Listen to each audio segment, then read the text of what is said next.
ହୋଟେଲରେ ଶେଷ ହୋଇଯାଇଥିଲା ରସାବଳି, ସେଥିପାଇଁ ପୁଣି ଥରେ ଆଜି ବନାଯାଇଛି ରସାବଳି। ତ ଆପଣ ଦେଖିପାରୁଥିବେ ବହୁତ ସଫ୍ଟ ଆଉ ବହୁତ ସ୍ପଞ୍ଜି ବାଲା ରସାବଳି କିଭଳି ଭାବେ ହୋଟେଲ ତରିକାରେ ଆପଣ ଘରେ ବନେଇ ପାରିବେ ଏକଦମ ପରଫେକ୍ଟ ମେଜରମେଣ୍ଟ ସହିତ ମୁଁ ଆଜି ଆପଣଙ୍କୁ এই ଭିଡ଼ିଓରେ ଦେଖେଇବି। ତେବେ ଚାଲନ୍ତୁ এইଭଳି ନୂଆ ନୂଆ ଭିଡ଼ିଓ ପାଇବା ପାଇଁ ଚ୍ୟାନେଲକୁ ସବସ୍କ୍ରାଇବ୍ କରି ପାଖରେ ଥିବା ବେଲ୍ ଆଇକନକୁ ପ୍ରେସ୍ କରିନିଅନ୍ତୁ ତାକି ଆପଣଙ୍କ ପାଖରେ ବି ମୋର ନୂଆ ନୂଆ ଭିଡ଼ିଓ ସବୁ ପହଞ୍ଚି ପାରିବ।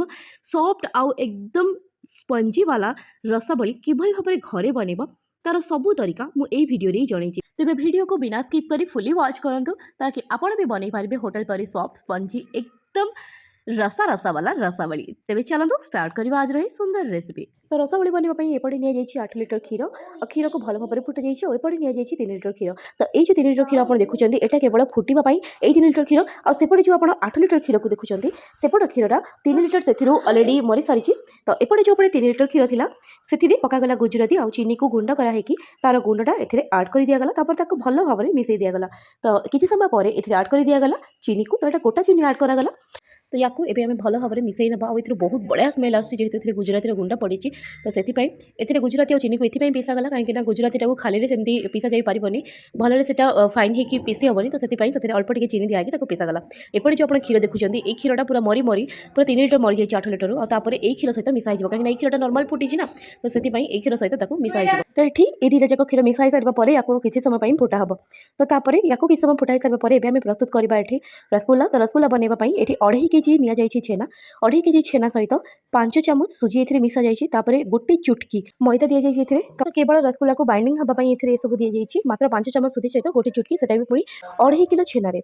तो एबे आपण देखि पारुथिबे एठी छेना को भल भाबरे चकटी सारिबा परे यार छोट छोट गुळा एठी सब बना जाउछि। आपण वीडियो को बिना स्किप करी देखंतु ताकि आपण भी एमती परफेक्ट रसावली आपण को घरे ही बनै पारिबे किछि भी मिस्टेक हबनी। तो एठी आपण देखि पारुथिबे सबु माने रसगुल्ला बनिके एठी रेडी। तो सब बल्स बनिक रेडी हो सारा पर ये निया जाइछि चीनी।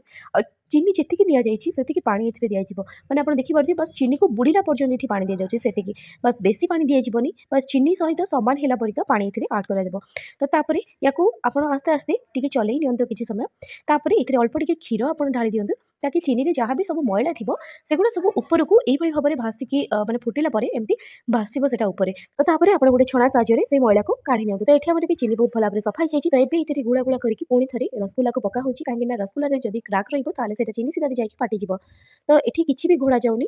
तो ताको एम्ति बस बना जाउछि। तो किछि टाइम परे आपण एठी देखि पारुथिबे रसगुल्ला हमर एकदम बनिक रेडी हो जाइछि। देखंतु केते छोट छोट वाला एथिरे पडिथिला गुळा और सेटा केते बहुत बढ़िया से फुली जाइछि। तो एबे एठी निया जाइछि गरम पानी। हाँ फ्रेंड्स ठंडा पानी किछिटा वीडियो रे आपण माने देखिछन्ती पर ठंडा पानी पकेइले रसगुल्लाटा आपनकर श्रिंक हो जाइथाय माने छोटो हो जाइथाय। तो सेति पई एथिरे पका जाउछि गरम पानी माने एकदम पानी फुटुथिबो तापर आपण ताको काढी आनंतु और रसगुल्ला को तारि भितर ही पकेइ नियंतु। तो तापर एठी सेई पानीटा ठंडा ही सारिबा परे एकदम रसगुल्ला सहित जेतल ठंडा ही जाउछि सेते बेले याको छणा ही जाउछि। तो पानी सब निगेडी जिबा परे एबे एथिरे नॉर्मल ठंडा पानी यूज करागला माने नॉर्मल वाटर। तो ये रसगुल्ला को बुड़ीबा पर्यंत ही पानी एथिरे दियागला। तापर एठी आमे जो क्षीर को रखिथिले से क्षीर को गोटे अलग गोटे बर्तन में ढाली दियागला जेमति कि रसगुल्ला गुड़िक ता भितर रहिबा पई जागा हबो। तो ताको गोटे भल बर्तन को आपण ढाली नियंतु। तापर रसगुल्ला को भल से पूरा चिपुड़ीकिना ताको पकई नियंतु क्षीर रे। तो ये आप देखि भी पारुथिबे रसगुल्ला केते बहुत बढ़िया हेछि माने एकदम स्क्वीजी हेछि। रसगुल्ला बहुत सॉफ्ट हेछि और बहुत स्पंजी भी हेछि। देखंतु केते बढ़िया हेछि देखंतु।